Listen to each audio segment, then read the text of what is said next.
কণমানিহঁত আহা আমি একেলগে দ্বিতীয় শ্ৰেণীৰ আমাৰ পঢ়াশালী নামৰ কবিতাটি গাওঁ হওক। আমাৰ পঢ়াশালী। আমি ফুলনিৰ নানা ৰঙী ফুল মিলিজুলি থাকোঁ খেলি, হাঁহি ধেমালিৰে ভৰি ভৰি আছে আমাৰ এই পঢ়াশালী। সাধু আৰু গান শুনি নাচি নাচি লওঁ মজা, হাতে কামে কৰি শিকোঁ নাই কিতাপৰ বোজা। সুন্দৰ এটি কবিতা নহয়নে বাৰু?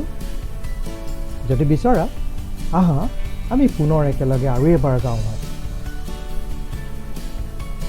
আমাৰ পঢ়াশালী। আমি ফুলনিৰ নানা ৰঙী ফুল মিলিজুলি থাকোঁ খেলি, হাঁহি ধেমালিৰে ভৰি ভৰি আছে আমাৰ এই পঢ়াশালী। সাধু আৰু গান শুনি নাচি নাচি লওঁ মজা, হাতে কামে কৰি শিকোঁ নাই কিতাপৰ বোজা।